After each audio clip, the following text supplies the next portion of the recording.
ማርባእቱ አፍላጋት እንተ ትሰቀይ ተለለ ጽባሁ። በስመ አብ ወወልድ ወመንፈስ ቅዱስ አሃዱ አምላክ አሜን። ወክርስቶስ ወልደ እግዚአብሔር ሕያው ክስት አዕይንተ አልባቢነ ወአብርህ አዕይንተ ህሊናነ ከመ ንለቡ አንብቦ መጻሕፍቲከ ቅዱሳት አሜን። አቤቱ የሕያው እግዚአብሔር ልጅ ክርስቶስ ሆይ የቅዱሳትን መጻሕፍትን ንባብ ቃል እንድናስተውል አይነ ልቡናችንን ግለጥልን፣ አይነ ነፍሳችንን አብራልን። አሜን።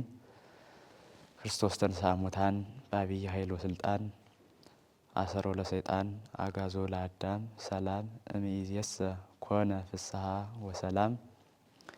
ሁላችሁም ኦርቶዶክሳውያን በያላችሁበት የእግዚአብሔር ሰላም ከእናንተ ጋር ይሁን። እንኳን ለጌታችን ለመድኃኒታችን ለኢየሱስ ክርስቶስ በዓለ ትንሣኤ በሰላም አደረሰን አደረሳችሁ። ተንሥአ እግዚእነ ከመ ይምሃረነ ተንሥኦ ሥጋቲነ። ጌታችን የሥጋችንን መነሳት ያስተምረን ዘንድ ተነሳ ይላል። ይህን ቃል የተናገሩት ሁለቱ ቅዱሳን ሊቃውንት አሞኒዮስ እና አውሳብዮስ ናቸው። እኒህ ሁለቱ ሊቃውንት በዚህ ኃይለ ቃል የጌታችንን ትንሣኤ ለምን እንደተነሳና እንዲሁም ደግሞ የእኛን ትንሣኤ አጠቃለው ነግረውናል። እንግዲህ የጌታችን የኢየሱስ ክርስቶስ ትንሣኤን ስናነሳ እንዲህ እንደ እንግዳ ደራሽ እንደ ውሃ ፈሳሽ ድንገት የመጣ ሳይሆን ከጥንት ከመሰረት ሲያያዝ ሲነገር የመጣ ነው። ባጭሩም ለማሳየት ያህል እግዚአብሔር ቅድመ ዓለም እንደ ዛሬ ሁሉ በአንድነት በሶስትነት ሲሰለስ ሲቀደስ ይኖር ነበር። ክብሩ በባህሪው እንደቀረ አውቆ ዓለምን ልፍጠር ብሎ አሰበ። አስቦም አልቀረ። ሰውና መላእክትን ስሙን ለመቀደስ ክብሩን ለመውረስ የቀሩትን ፍጥረታት ደግሞ ለአንክሮ ለተዘክሮ ማለት ለአንክሮ ሊደነቅባቸው ለተዘክሮ ስራው ሊታሰብባቸው ለምግበ ስጋ ለምግበ ነፍስ ፈጥሯል። ስድስቱን ዕለታት 22 ፍጥረታትን ፈጥሯል። 22ኛው የሰው ልጅ ነው። የሰው ልጅ ከአራቱ ባህርያተ ስጋ ከአምስተኛ ባህርየ ነፍስ ፈጥሮ በልጅነት አክብሮ በ40ኛው ቀን ወደ ገነት አስገብቶታል ማለት ነው። እንዲሁም ሔዋንን አዳም በተፈጠረበት በሳምንቱ በዕለተ ዓርብ ፈጥሮ በ80ኛው ቀን እንደ አዳም በልጅነት አክብሮ በውዳሴ በቅዳሴ መላእክት ወደ ገነት አስገብቷታል። አዳምና ሔዋን በገነት ለ7 ዓመት ያህል እግዚአብሔርን እያመሰገኑ ከኖሩ በኋላ ምክረ ከይሲን ሰምተው አትብሉ የተባሉትን ዕፀ በለስ በሉ።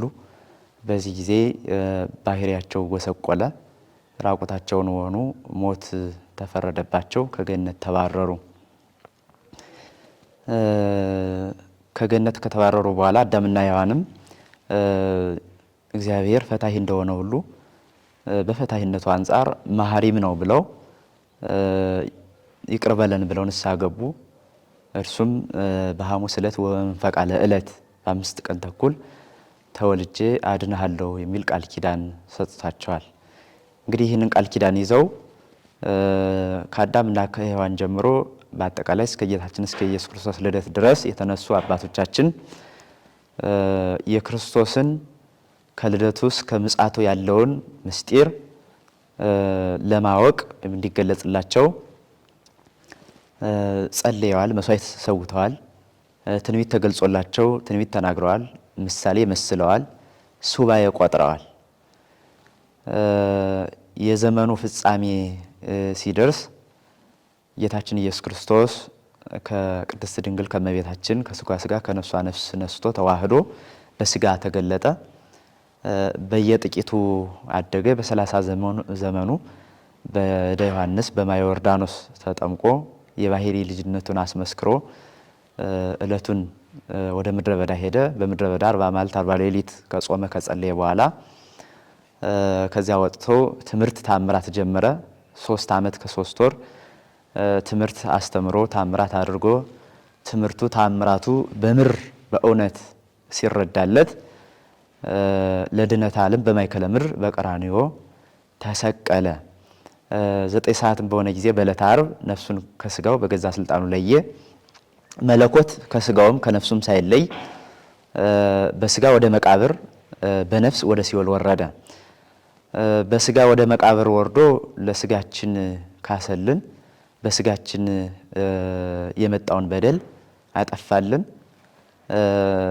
3 መዓልት 3 ሌሊት በከርሰ መቃብር አደረ።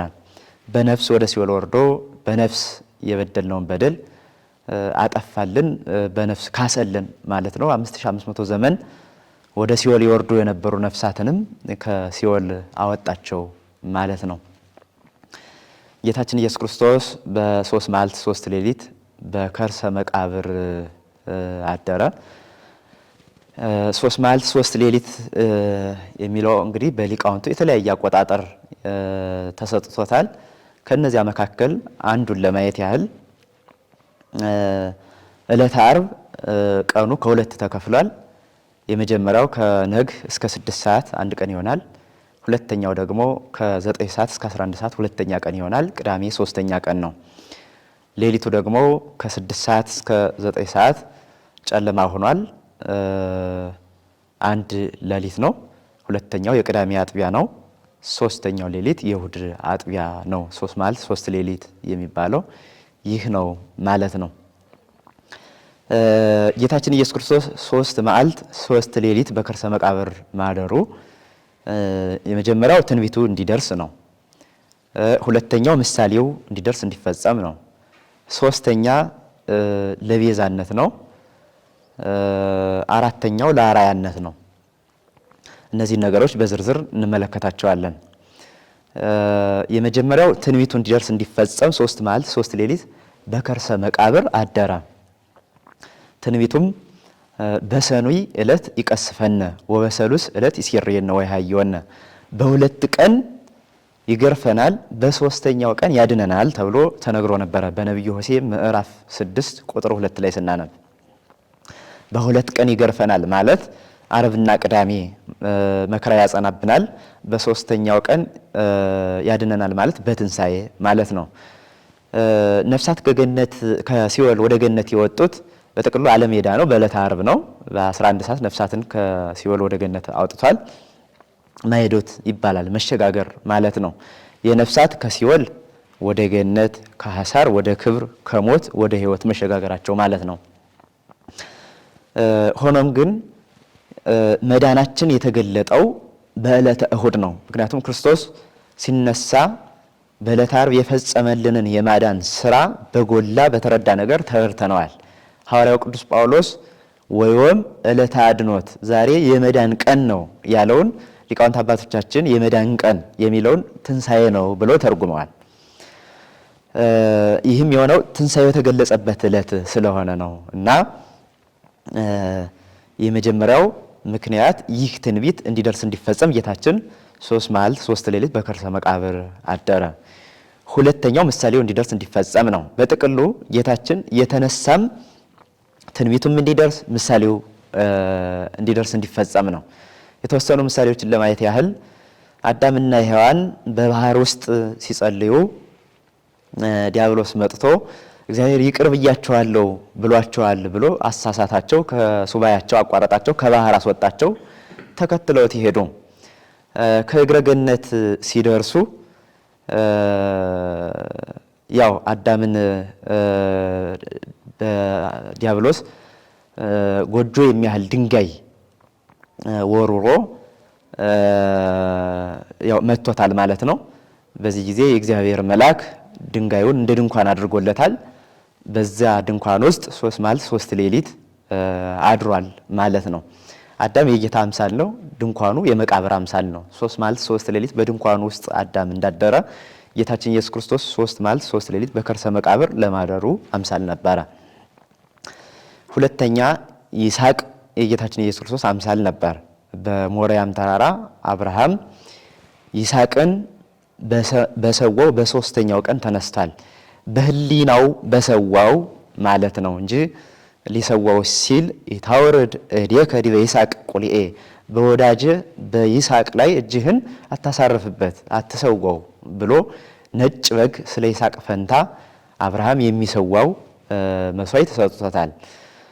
ነገር ግን አብርሃም በህሊናው ይስሐቅን ሰውቶት ነበርና በህሊናው በሰዋው በሶስተኛው ቀን ነው ይስሐቅ የተነሳው። ይስሐቅ የወልደ እግዚአብሔር አምሳል ነው። አብርሃም የእግዚአብሔር አብ አምሳል ነው።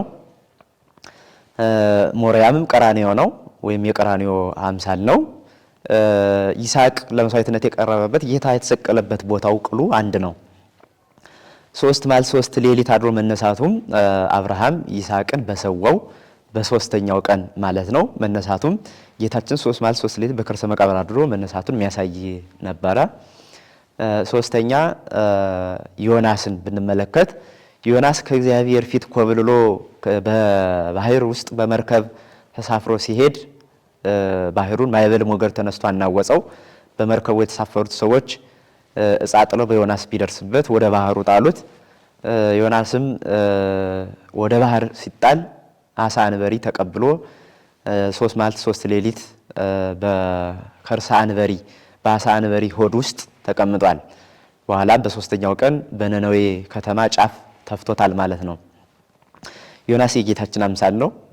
አሳ አንበሪ የመቃብር አምሳል ነው። 3 መዓልት 3 ሌሊት በባህር ውስጥ ማደሩም ጌታችን ኢየሱስ ክርስቶስ በመቃብር 3 መዓልት 3 ሌሊት ለማደሩ አምሳል ነበረ። ስለዚህ ይህ ምሳሌ እንዲደርስ እንዲፈጸም ጌታችን 3 መዓልት 3 ሌሊት በከርሰ መቃብር አደረ ማለት ነው። ሶስተኛው ለቤዛነት ነው። ቤዛነት ማለትም ለካሳ ስለ አዳም ስለ ሔዋንና ስለ ልጆቹ ፈንታ እርሱ ካሳ ለመሆን ቤዛ ለመሆን 3 መዓልት 3 ሌሊት በከርሰ መቃብር አደረ። ይህም ለስጋችን ለነፍሳችን ለደመ ነፍሳችን እንደካሰልን ለማስረዳት ነው። በሌላ መልኩ ለአዳም ለሔዋን ለልጆቹ አዳም 1 ሔዋን 2 ልጆቹ 3 ማለት ነው። ለነዚህ እንደካሰ ለማጠየቅ እንደገናም ደግሞ ለነገደ ካም ለነገደ ሴም ለነገደ ያፌት ለሶስቱ ነገድ እንደካሰ ለማጠየቅ ከነዚህ የወጣ ትውልድ የለም ወይም ከነዚህ የወጣ ነገድ የለም። ጌታችን ኢየሱስ ክርስቶስም ለሁሉም የሰው ልጅ እንደካሰ ቤዛ እንደሆነ ለማስረዳት ነው። በሌላ መልኩ ደግሞ ጌታችን ኢየሱስ ክርስቶስ 3 መዓልት 3 ሌሊት በከርሰ መቃብር ማደሩ ኃጢአትን፣ ሞትን፣ ፍዳን ወይም ደግሞ ሰይጣንን እነዚህን ሶስቱን ድል እንደነሳ እንዳጠፋልን ለማስረዳት ነው ማለት ነውና ስለዚህ ለቤዛነት በከርሰ መቃብር 3 መዓልት 3 ሌሊት አድሯል ማለት ነው። እንግዲህ በከርሰ መቃብር ሲያድርም ሙስና መቃብርን አጥፍቶልናል። ወበተቀብረቱ ውስተ ምድር አማሰነ ሙስና ውስተ መቃብር ወመልሆ እምስሩ፣ በምድር በመቀበሩም ሙስና መቃብርን አጠፋልን። ሙስና መቃብር ማለት ፈርሶ በስብሶ መቅረት ማለት ነው። ፈርሶ በስብሶ መቅረትን አጠፋልን፣ ከስሩ ነቃቀለው።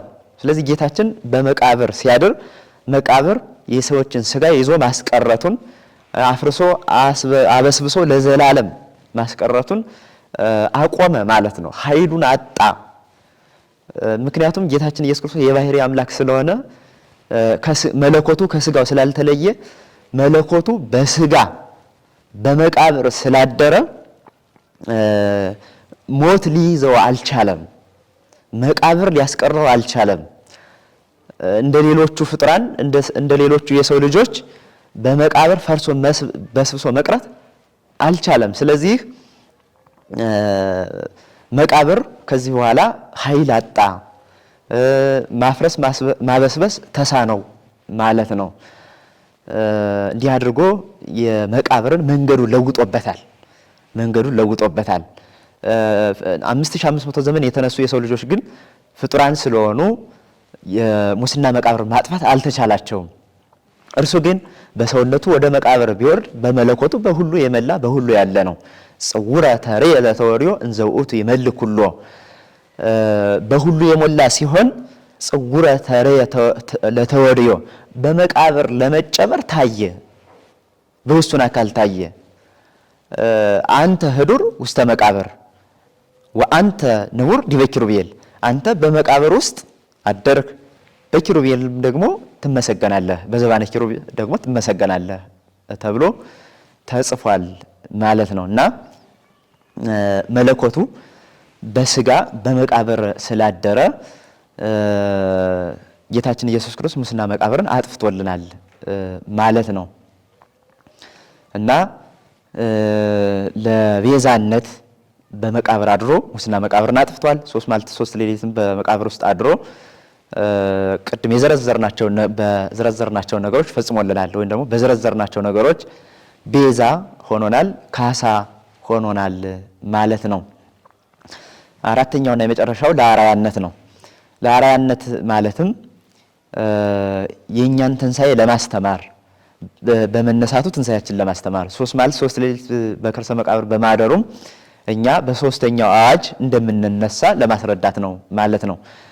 ቅድም በርዕሳችን ያነሳ ነው ሁለቱ ሊቃውንት ተንሥአ እግዚእነ ከመ ይምሃረነ ተንሥኦ ሥጋቲነ፣ ጌታችን የእኛን ትንሣኤ ያስተምር ዘንድ ወይም የሥጋችንን መነሳት ያስተምር ዘንድ ተነሳ ብለዋል። እንግዲህ በዚህ አንቀጽ የጌታችንን መነሳት ለምን እንደተነሳ ደግሞ አስቀምጠውልናል።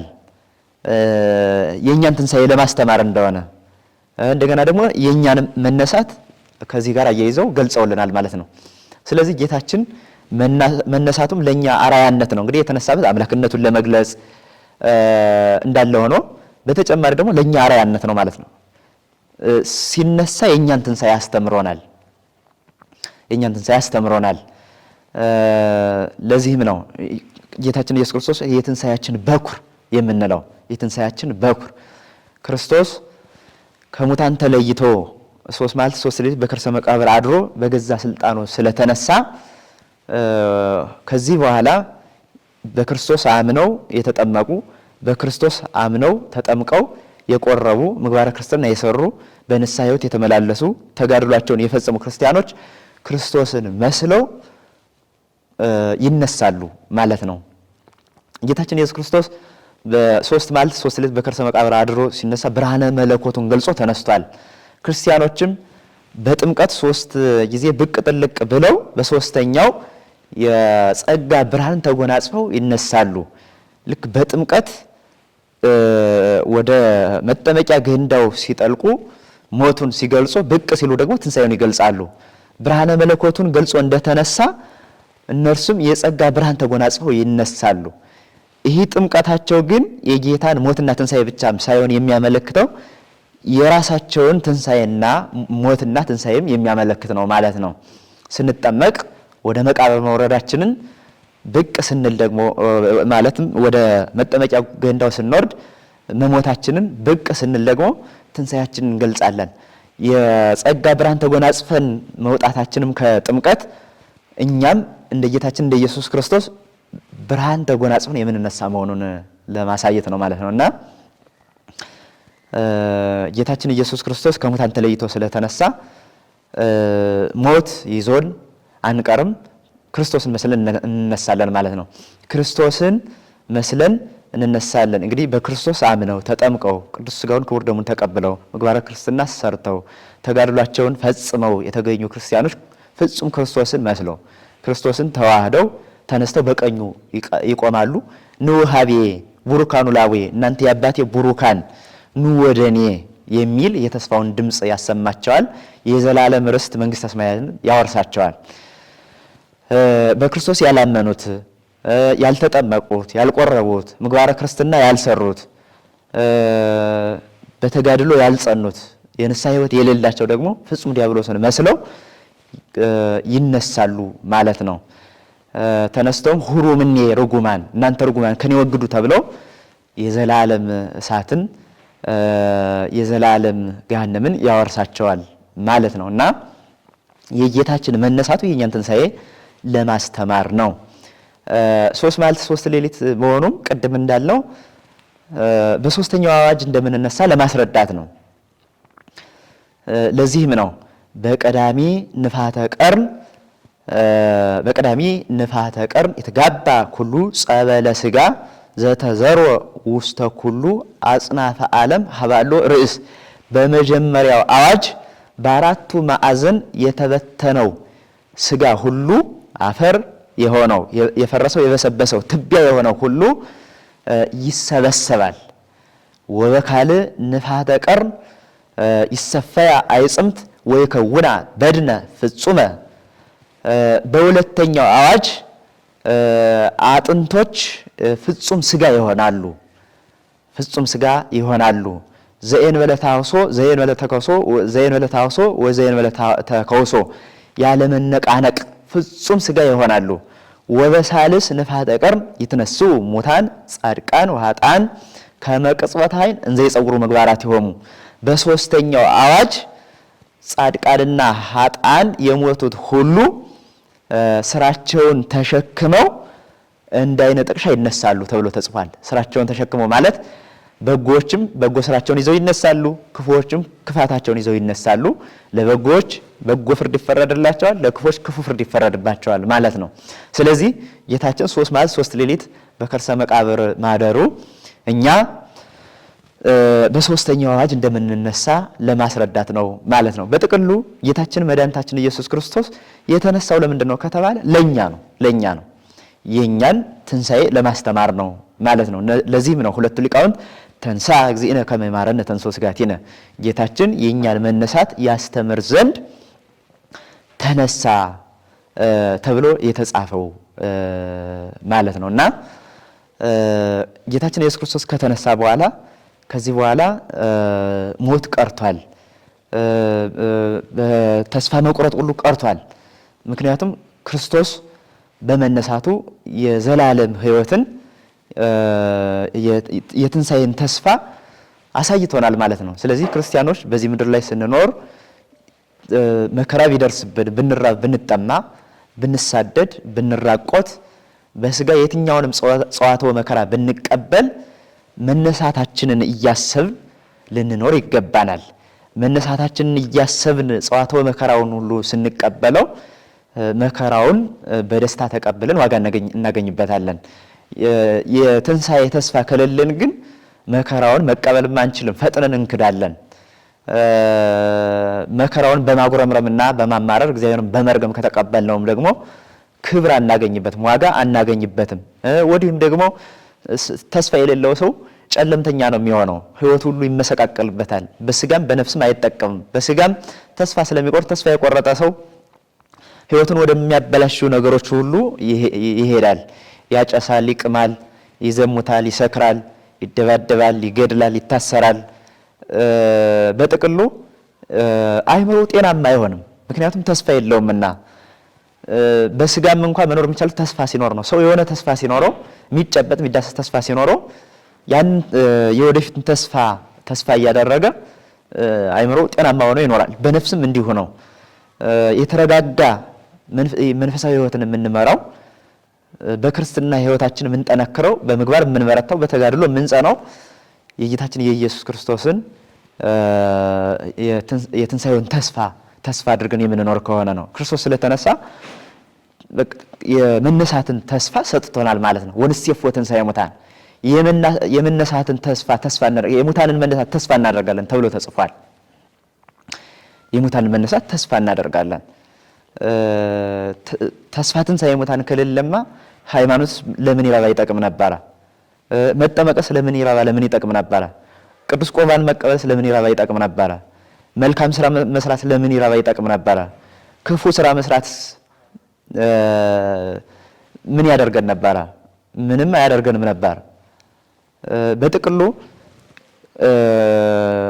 ተስፋ ትንሣኤ ከሌለ የትንሣኤ ተስፋ የሙታን መነሳት ተስፋ ከሌለ ሁሉም ነገር ከንቱ ነው የሚሆነው ማለት ነው። ስለዚህ የምናደርገው ነገር ሁሉ በሃይማኖት ስንኖር በምግባር ስንኖር የክርስቶስን የአስነሽነቱን ተስፋ አድርገን ነውና ይህንን ተስፋ ከልባችን ማራቅ የለብንም። ሁልጊዜ ይህንን እያሰቡ መኖር ይገባናል። ትንሣኤው ደግሞ በክርስቶስ የሆነ የተደረገ ስለሆነ የተረጋገጠ ነው። ምክንያቱም ፍጡራን ቢሆኑ በተአምር ቢነሱ እንኳን ይሞታሉ። ዮናስ ተነስቶ ሙቷል። አልዓዛር ተነስቶ ሙቷል። ወልደ መበለት ተነስቶ ሙቷል። ብዙ ሰዎች ተነስተው ተመልሰው ሙተዋል። ክርስቶስ ግን ተነስቷል፣ ሞት የለበትም። ስለዚህ ትንሣኤው የታመነ ነው ማለት ነው። ትንሣኤው የታመነ ነው። ሙተው የተነሱት ሁሉ ግን ዳግም ትንሣኤን ይጠብቃሉ። ስለዚህ ሙተው ያልተነሱትን ተነስተው ደግሞ ተመልሰው የሞቱትም ሁሉም የጌታችን የኢየሱስ ክርስቶስን ዳግም ምጽአት ጠብቀው ዳግም ምጽአቱ ይነሳሉ እና ትንሣኤው በክርስቶስ የተደረገ በመሆኑ የተረጋገጠ ነው ማለት ነው። የሚቀር ትንሣኤ አይደለም። የሚቀር ትንሣኤ አይደለም። ለዚህም ነው ጌታችን መድኃኒታችን ኢየሱስ ክርስቶስ በተነሳ ጊዜ ሙታንን ሁሉ አስነስቷቸዋል። ከ500 ከፍ የሚሉ ከ600 ዝቅ የሚሉ ሙታንን አስነስቷል። አመተንሳ ዋንሳ ሁሉ ሙታነ አፈቅሮስ ከአመ ፈቀደ። ከሙታን ተለይቶ በተነሳ ጊዜ ሙታንንም ሁሉ ባስነሳ ጊዜ አፈቅሮስ ከአመ ፈቀደ፣ ውደደኝ ያለውን ያህል እወደዋለሁ ይላል። አመተንሳ ዋንሳ በተነሳ ጊዜ ሙታንንም ባስነሳ ጊዜ ከነዚህ ከተነሱት መካከል ለቱን ያረፋለ እስከ 40 ቀን እስከ ዕርገቱ ድረስ የቆዩ አሉ። ቅዱስ ጳውሎስ እስካመነበት ድረስ በቅዱስ ጳውሎስ ዘመን የነበሩ ሁሉ እንደነበሩ በቅዱሳት መጻሕፍት ተጽፎልን እናገኛለን ማለት ነው። እነዚህ ሁሉ ግን ተመልሰው አንቀላፍተዋል። ምክንያቱም ዳግም ምጽአትን ይጠብቃሉ እና ጌታችን ኢየሱስ ክርስቶስ ከመስቀሉ ስር እነዚህን ሙታን ያስነሳው ሙታን ሁሉ ይነሳሉ ብሎ እንደምንነሳ ለማስተማር ነው፣ ሌላ አይደለም። ስለዚህ የሙታን መነሳት የተረጋገጠ ነገር ነው ማለት ነው። የተረጋገጠ ነገር ነው። ስለዚህ እንዲህ አድርጎ ጌታችን ኢየሱስ ክርስቶስ ትንሣኤያችንን አስተማረን። ሲነሳም መቃብር ክፈቱልኝ፣ መግነዝ ፍቱልኝ አላለም። መቃብሩ እንደተገጠመ በገዛ ስልጣኑ ተነስቷል ማለት ነው። ሊቁ አባ ጊዮርጊስ ዘጋስጫ በመጽሐፈ አርጋኖን አነክርኬ ተኬንወቶ ለወልደ እግዚአብሔር ዘኢያርሃወ ሰለስተ አናቅጸ፣ 3 በሮችን ያልከፈተ የእግዚአብሔር ልጅ ሰው መሆኑን አደንቃለሁ ይላል። 3 በሮች ያላቸው የመጀመሪያው አንቀጸ ስጋ ድንግልናዊ በልደቱ በተወለደ ጊዜ የስጋን በር አልፈታም ይላል። ከቅድስት ድንግል ማርያም በህቱም ድንግልና ተጸንሶ በህቱም ድንግልና ተወለደ። ማኅተመ ድንግልናዋን አልፈታም። ማኅተመ ድንግልናዋን አልፈታም። የመጀመሪያው በር ይሄ ነው። በትንቢተ ሕዝቅኤል ምዕራፍ 44 ላይም እንደተጻፈው ነቢይ እግዚአብሔር ሕዝቅኤል ፊቱን ወደ ምዕራብ መልሶ ሲጸልይ የእግዚአብሔር መልአክ ወወልደ እጓለ እመሕያው ተመየጥ መንገለ ከኋላከ፣ የሰው ልጅ ሆይ ወደ ኋላ ተመለስ ባለው ጊዜ ወደ ኋላ መለስ ቢል በምስራቅ በኩል አዲስ አዳራሽ በአዲስ ቁልፍ ተቆልፋ ቀይ ጎልማሳ ሳይከፍት ገብቶ ሳይከፍት ሲወጣ ተመልክቷል። እንግዲህ ያቺ አዲስ አዳራሽ የእመቤታችን የቅድስት ድንግል ማርያም አምሳላት ማለት ነው። አዲስ መሆኗ ንጽህናዋን ቅድስናዋን ያሳየናል። ቁልፍ ማኅተመ ድንግልናዋን ያሳየናል። ቀይ ጎልማሳ የጌታ አምሳል ነው። ያ ቀይ ጎልማሳ ቀይ መባሉም ጌታችን ኢየሱስ ክርስቶስ ከእመቤታችን ስጋን መዋሃዱን ያሳየናል። ጻዳ በመለኮቱ ነጭ ይባላል ለማስረዳት። ወቀይህ በትስቢቱ በሰውነቱ ቀይ ይባላል። ምክንያቱም ስጋን ተዋህዷልና። ስለዚህ ቀይ ጎልማሳ የተባለ ጌታ ነው ማለት ነው። ሳይከፍት ገብቶ ከአዳራሽቱ ሳይከፍት እንደወጣ ሁሉ ጌታችን ኢየሱስ ክርስቶስም የእመቤታችን ማኅተመ ድንግልናዋን ሳይፈታ ተጸንሶ ማኅተመ ድንግልናዋን ሳይፈታ ተወልዷል። ይሄ የመጀመሪያው በር ነው። ይህም ረቂቅ ዘእም ረቂቅ ከረቂቅ አብ የተገኘ ረቂቅ እንደሆነ ለማስረዳት አምላክነቱን ለመግለጽ እንደገና ደግሞ የተጸነሰው የተወለደው በዘር በሩካቤ እንዳልሆነ በህቱም ድንግልና ተጸንሶ በህቱም ድንግልና እንደተወለደ ለማስረዳት ነው ማለት ነው ይህን ያደረገው። ሁለተኛው በር የመቃብር በር ነው። አንቀጸ መቃብር በትንሣኤሁ የመቃብርን ትንሣኤ በትንሣኤው የመቃብርን በር በትንሣኤው ጊዜ አልከፈተም ተብሎ ተጽፏል። ስለዚህ መቃብር ክፈቱልኝ መግነዝ ፍቱልኝ ሳይል በተዘጋ መቃብር ተነሳ ማለት ነው። ይህም በህቱም ድንግልና ተጸንሶ በህቱም ድንግልና መወለዱን አስረግጦታል ማለት ነው። ሶስተኛው በር በዳግም ትንሣኤ ወይም ደግሞ ከተነሳ በሳምንቱ ደቀ መዛሙርቱ በጽርሐ ጽዮን በተዘጋ ቤት ተሰብስበው ሳሉ ቤቱን ሳይከፍት በተዘጋ ቤት ገብቶ ሰላም ለክሙ በመካከላቸው ተገኝቶ ሰላም ለእናንተ ይሆን አስታረቅኳችሁ ብሏቸዋል ማለት ነው። ይህ ደግሞ መቃብር ክፈቱልኝ መግነዝ ፍቱልኝ ሳይል መነሳቱን ያስረዳናል ማለት ነው እና ጌታችን መድኃኒታችን ኢየሱስ ክርስቶስ እንዲህ አድርጎ ትንሣኤውን ፈጽሟል፣ የእኛንም ትንሣኤ አስተምሮናል ማለት ነው። ስለዚህ ሁላችንም ጌታችን መድኃኒታችን ኢየሱስ ክርስቶስን አራያ አድርገን አብነት አድርገን እርሱን በኩር አድርገን እንነሳለን። ክርስቶስን መስለን ለመነሳት ግን በክርስቶስ አምነን ጸንተን መኖር፣ በክርስቶስ አምነን ምግባረ ክርስትናን መስራት፣ ንስሐ መግባት፣ ቅዱስ ሥጋውን ክቡር ደሙን መቀበል፣ በክርስትና በተጋድሎ ጸንቶ መኖር ያስፈልገናል። ይህንን አድርገን ክርስቶስ መስለን እንድንነሳ የአምላካችን ፈቃዱ የሆነልን ለመልካም ትንሣኤ ለትንሣኤ ለክብር ያብቃን፣ ይቆየን።